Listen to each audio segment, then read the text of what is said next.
Bueno, en seguimiento a la historia de Natalia, que estuvo justamente en este centro, en esta casa cuna, en esta Fundación Emanuel desde los 3 meses de edad, y esto bajo la tutela de la Procuraduría de Protección de Niñas, Niños y Adolescentes y su antecesora, el Consejo Estatal de Familia.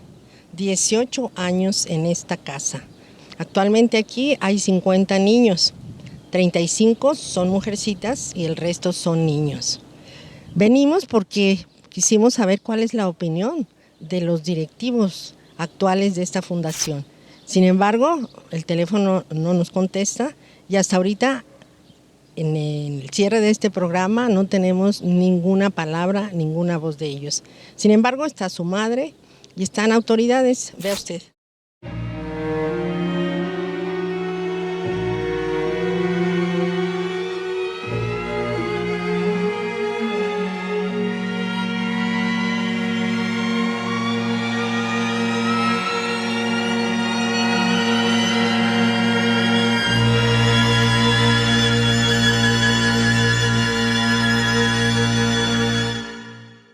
Yo iba y les decía, oiga, es que quiero ver a mis hijos. No, es que ahorita voy a hacer un papel, un oficio, un escrito, y hazlo. Y ya, iba. Y me decían que no podía verlos, que me tenía que esperar, que porque mis hijos estaban muy alterados, que porque mis hijos se querían venir conmigo, que mejor hiciera los trámites para que me los entregaran. Le digo, oiga, pero yo ya hice trámites, he hecho muchísimos trámites y me traen de vuelta del tingo al tango, del tingo al tango. Yo no conocí a mi mamá y, yo hasta muchas veces me llegaron a decir que mi mamá ya estaba muerta. ¿Quién te dijo? Los del DIF. ¿Pero quiénes? ¿En dónde estabas tú? ¿En qué casas hogares estaba? Estaba en mi primer casa hogar. Fue en Fundación Emanuel. Luego... ¿Y ahí qué te decían? Pues nada, nomás decían que yo ya no iba a regresar con mi familia, que yo no tenía familia. Y así fue sucesivamente en todos los lugares. Te destruyen por completo. Ellos no saben cómo te destruyen por dentro a tus hijos, a uno como mamá, porque son desgastes, son sufrimientos. Es irte sin comer, estar ahí aguantando que se burlen de ti, porque de mí se burlaban. Pues ellos, porque me traían de vuelta y vuelta. Y ellas se volteaban a ver entre ellos. ¿Quiénes son ellas? Las licenciadas de ahí con Claudia Corona Marsella, y ellos se miraban y ahí me dejaban horas esperándome ahí sentada yo así. Pasó el proceso de tutela, confirmó un juez y se otorgó la pérdida de la patria potestad y cuando cumple, en este inter, una vez que es liberada, pasa al departamento de adopciones. Pero esto fue mi motivación, que ellos me decían que cuando yo tuviera una casa, ellos me iban a entregar a mis hijos. Y desde ahí yo empecé. Pedía dinero, vendía chicles. Y jamás pude recuperar a mis hijos. Yo empecé siempre a preguntar que dónde estaba y todo, y me decían, no, es que la verdad tu mamá ya se murió y ya está muerta. Y por tanto vicio que se metía y ¿Quién te decía eso? Pues los de Ciudad Niñez. En Jalisco existe desde el año 2019 la Ley de Operación de Albergues, donde, entre otras cosas, se establece que los centros de asistencia social, como definen a las casas hogar, donde recluyen a los menores, deben brindar servicios de calidad, con calidez, seguridad y con la protección adecuada para el bienestar de los menores. Sabemos por la experiencia previa y los testimonios que históricamente han salido a la luz que en muchos de estos espacios sencillamente no se respeta lo que dice la ley. Ante semejante panorama, cabe preguntarse, ¿cuál es la función de la Procuraduría de Protección de Niñas, Niños y Adolescentes? ¿Y cuál es la función de la Comisión Estatal de Derechos Humanos en cuanto a la verificación de los 101 centros para niños registrados en Jalisco? Ellos acuden, hacen la supervisión y tienen que corroborar cómo viven los niños, si los niños acuden a la escuela, que tengan todos sus derechos cubiertos. En el artículo 12 de esta ley establece que le corresponde a la comisión hacer estas visitas para supervisar el respeto a los derechos de las niñas, niños y adolescentes. La Villa de los Niños tiene 3.100 niños institucionalizados, pero esos niños son institucionalizados por sus papás y es con la finalidad de que los niños estudien la secundaria y la preparatoria. Todos los centros de asistencia social que tienen niños institucionalizados sí son supervisados por la Procuraduría del Estado. Y aunque sean ingresos voluntarios, es una de las atribuciones que tiene la Procuraduría. Otro de los indicadores que medimos es que hay equipo multidisciplinario, es decir, que los centros de asistencia social tengan médicos, tengan psicólogos, tengan trabajadores sociales, tengan educadores de cultura física y deporte, que es como los equipos multidisciplinarios o los profesionistas que se piden para brindar una atención en todos los sentidos, en educación, en el acompañamiento psicológico y desde luego el tema de salud. Es una guía, pero como te comentaba, es un psicólogo el que aborda a los niños. Natalia tenía apenas unos meses de haber nacido cuando la Procuraduría de Protección de Niñas, Niños y Adolescentes en Jalisco se la quitó a su madre junto a sus demás hermanos. Sin embargo, el organismo presuntamente protector de las infancias ignoró lo que dice la propia ley, donde se establece que en un caso así, las y los hermanos deben permanecer unidos. A Natalia no le concedieron ese derecho y prácticamente la dejaron a su suerte en un albergue donde, además del abuso sexual que sufrió, también tuvo que enfrentar el descrédito de las instituciones.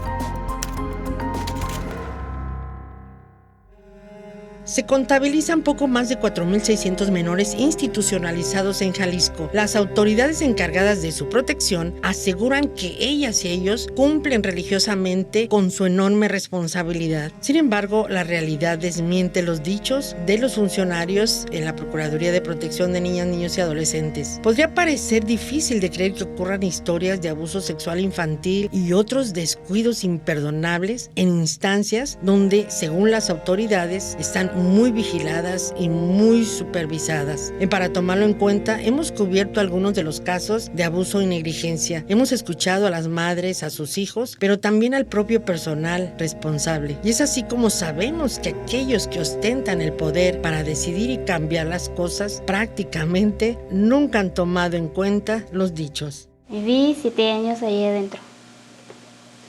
Y todos esos años fueron, no sé. ¿Cómo? Nos maltrataban a las niñas de 5 o 6 años, ya las empezaban a violar. Jugando el esposo de la directora las tocaba, incluso a su nieta. Y luego a una compañerita mía que tiene 17 años, ella es violada por el hijo de la directora. Y pues yo también fui por el hijo y por el esposo. Natalie la cambiaban de un centro a otro, de un centro a otro, de un centro a otro, pero a Yasmín se escapó con Jesús, pero Jesús la devolvió. ¿Cuál es el chico que está en la cárcel? Jesús Alejandro. ¿De cuántos años? Tiene como 19 años por ahí así. Me cortaba y ahí me quedaba. ¿Y lo intentaste entonces morir? Sí.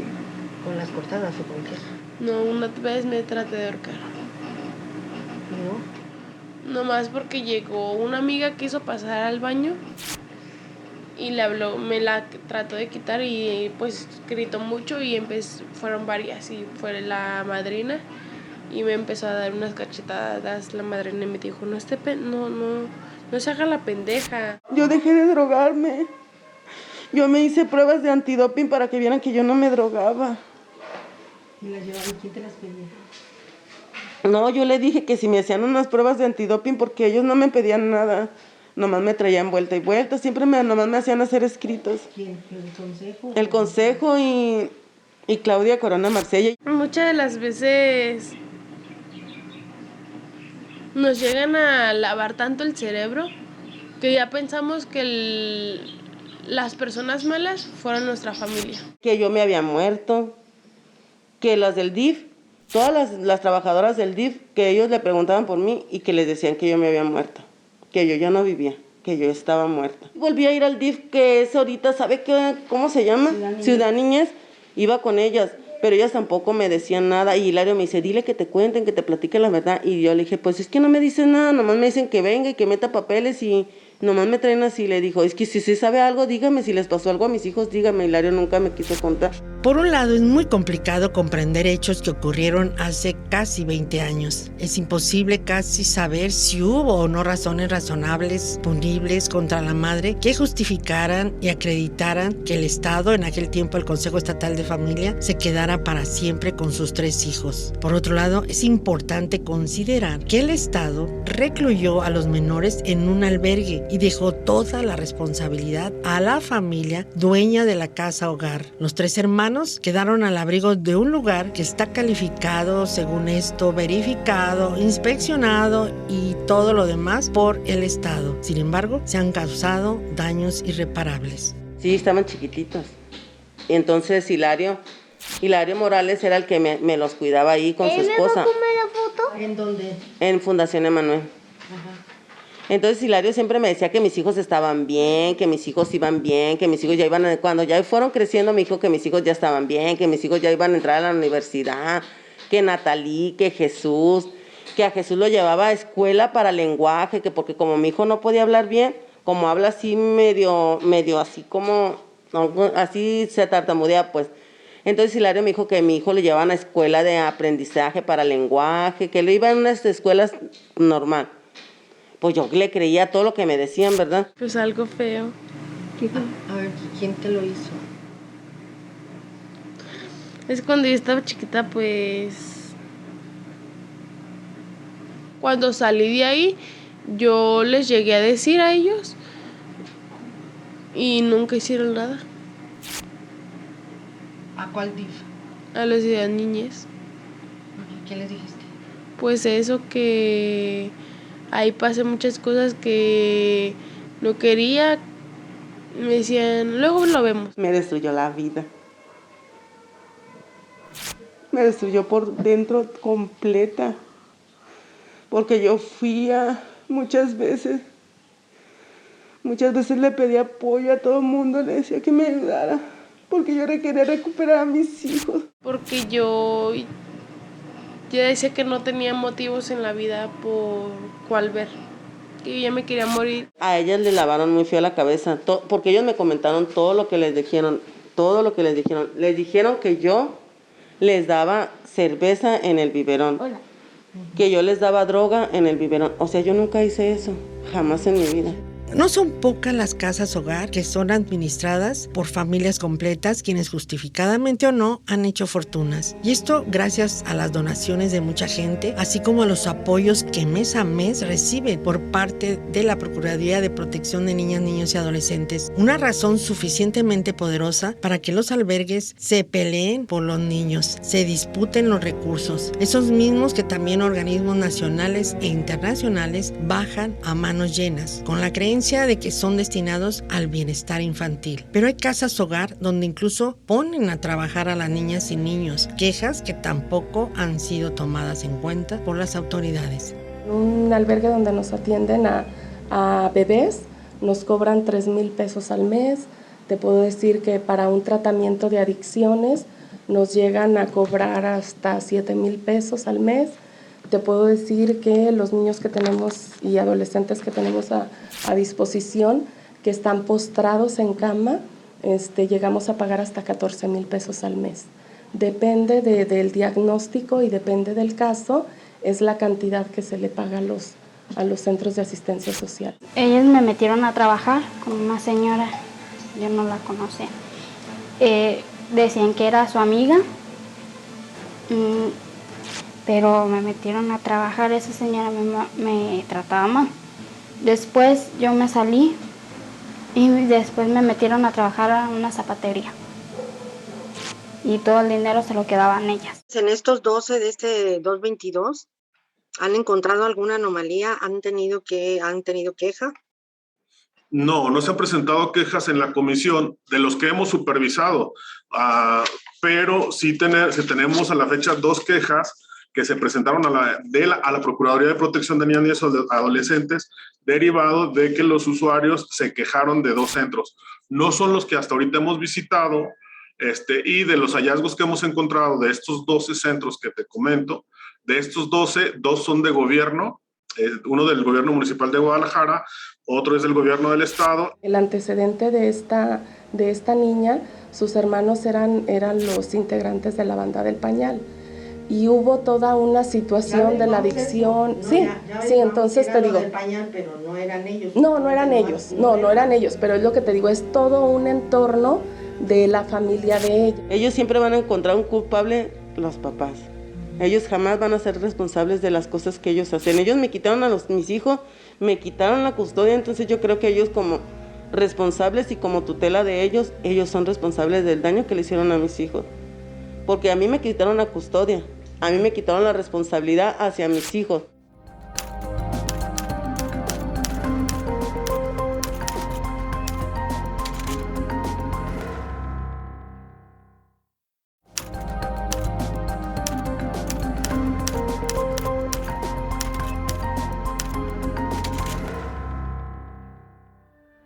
Entre las consecuencias más frustrantes de la historia de Natalia se encuentran las vejaciones, las negligencias que ha padecido y que no han logrado provocar una genuina y necesaria reflexión por parte de esos funcionarios que por el trabajo que presuntamente realizan podrían ser verdaderamente un factor de cambio para que estos vicios burocráticos que denuncia Natalia y su familia no continúen perpetuándose. Por cada año que un niño pasa en un albergue pierde 4 meses de desarrollo neuronal, según lo ha dicho la propia Procuraduría Nacional de Protección a Niños, Niñas y Adolescentes. Son asociaciones civiles, y cada una tiene un perfil de atención específico. Hay albergues, hay centros de asistencia social que están enfocados en la atención de niñas víctimas de abuso sexual. Hay otros centros de asistencia social que atienden a adolescentes en conflicto con la ley, hay otros que atienden a adolescentes que de acuerdo a su diagnóstico se desprende que consume algún tipo de sustancias. Tenemos otros que están enfocados en niñas y adolescentes mamás, víctimas de abuso sexual o embarazadas. El año pasado fueron 72 quejas en contra de la Procuraduría de Protección. En el 2020 fueron 39 quejas, o sea, del 2020 al 2021, si te fijas con estos datos, casi se duplicaron las quejas en contra de la Procuraduría, ¿no? Entonces, justo por este tema que te comentaba de posibles vulneraciones a los derechos humanos de los niños, de las niñas, niños y adolescentes. Pero cuando se detecta que hay alguna situación o alguna vulneración de derechos, este grupo de supervisión también presenta denuncias. ¿Y se quedan y cierran el albergue? Cuando hay necesidad, sí. ¿Y cuáles son los que se han cerrado? En esta administración ninguno. En el área especializada de atención de niñas, niños y adolescentes, que es parte de las funciones esenciales, es la visita y supervisión de estos centros. Y en la Comisión Estatal tenemos oficinas regionales. Con ellos nos apoyamos no solo en la supervisión de centros de asistencia social con niñas, niños y adolescentes, sino también supervisamos asilos para adultos mayores, centros de rehabilitación, cárceles. Cuando tienen algún reporte, se hace una supervisión de manera inmediata, pero se va haciendo de manera aleatoria y se supervisan los centros de esta manera. Todo el año se están supervisando constantemente los albergues. Es un equipo interdisciplinario que está conformado por un psicólogo, es un abogado y es un trabajador social y un jefe, los que están encargados de hacer la supervisión del centro. Hay que decirlo, es indudablemente complejo el papel que juega el Estado de Jalisco en materia de niños institucionalizados. El dinero destinado a este rubro no es suficiente, a pesar de que podemos ver cómo en el año 2017 el Congreso del Estado aprobó que una cuota de 20 pesos por cada automovilista que pagara su refrendo vehicular lo destinarían al Hogar Cabañas. Se han reunido 40 millones de pesos en ese tiempo. Un espacio que, por cierto, pese a tener una vocación tan altruista, no ha quedado exento de quejas, de señalamientos por maltrato hacia los menores. Se trata de una casa hogar que alberga más de 500 niños. Esto a pesar de que el nuevo modelo de albergue exige un esquema con muchos menos internos, casi tipo familiar. De ahí la insuficiencia en la vigilancia. En el caso de la joven Natalia, tal parece que las autoridades dejaron su vida y su destino a una casa hogar. Hilario me decía que ellos estaban en la universidad, que ya se estaban preparando, que estaban agarrando una carrera, que Natalí, que Yasmín, que Jesús, que estaban estudiando una carrera, que Hilario se las estaba pagando. Entonces yo me emocioné, yo dije, ay, qué bueno, mis hijos, aunque gracias a Dios no están conmigo, pero pues están estudiando una carrera. Entonces yo le creí a Hilario Morales. Ella pasó por este proceso, no se encontraron redes familiares, siguió el proceso de atención a tutela, donde se inició, así es, fueron 3. Se inició el proceso para el juicio de pérdida de la patria potestad y fue un juez el que otorgó, porque con el expediente se demostró que no había familia que quisiera y pudiera hacerse cargo de ella. Y así es. Y digo, en este caso, a pesar, nosotros no atendemos a adultos, atendemos únicamente niñas, niños y adolescentes. Y pasó el proceso de tutela. ¿Te hicieron juicio para quitarte la patria potestad? A mí no me hicieron ningún juicio. Nada, a mí nomás me los quitaron por palabra verbal entre ellos, y a mí jamás me avisaron, a mí jamás me pidieron opinión. O sea, no tienes expediente, ¿no? No tengo nada, nomás cambia el nombre de la institución, pero siguen siendo los mismos servidores públicos. Entonces, el responsable de todo el caso lo dejo a criterio de las personas. No. ¿Quiénes son responsables? ¿Quiénes fueron los responsables? Si tú crees que hay un delito, tienes que ir a denunciar. No me van a hacer caso, me van a ignorar. Tal como ocurre con otras grandes problemáticas en el país, la legislación no es el problema. Al contrario, México cuenta con uno de los más completos conglomerados de leyes, pero lamentablemente no se respetan. Y así es como, teniendo un espléndido marco legal para proteger a las infancias, además de un ombudsman y varias instancias que en principio presuntamente laboran por el bienestar de la niñez. Pero bueno, cabe preguntarse, ¿a quién corresponde la responsabilidad de reparar y restituir los derechos humanos de Natalia y de su familia? ¿Cuántos años intentaste recuperarlo? Ay, pues bien muchos años, como uno... Pues Natalí tenía 6 meses, Jesús pues estaban chiquititos, y ahorita pues ya, mire, ya son mayores de edad. ¿A nombre de quién está la custodia de los niños?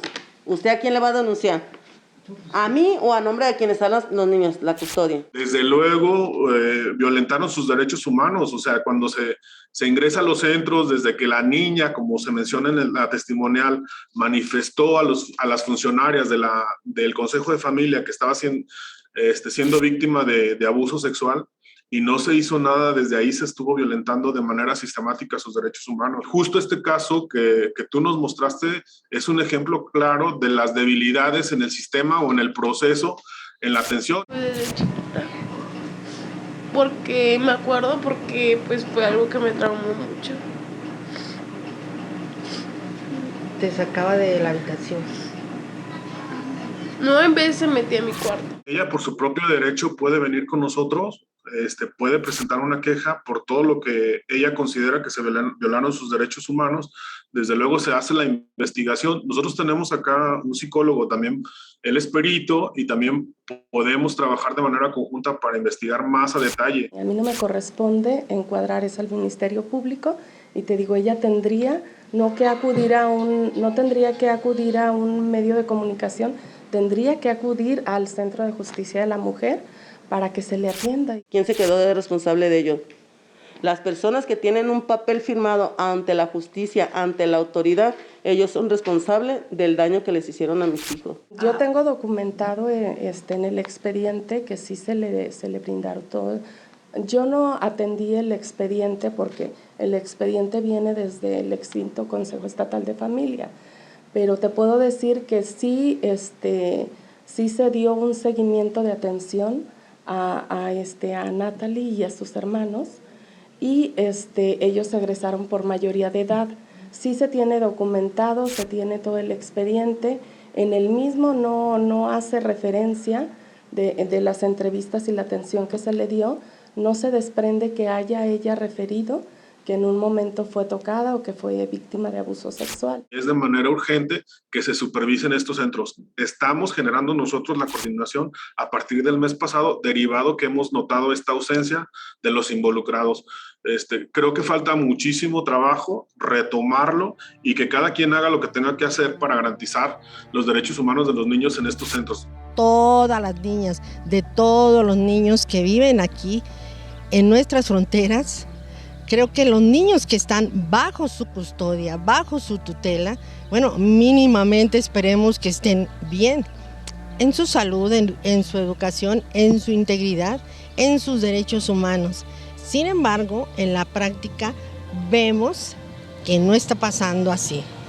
Esperemos que este caso se resuelva pronto, saber quién fue el responsable y quién debe pagar los daños que le causaron no solamente a Natalia, sino a toda su familia.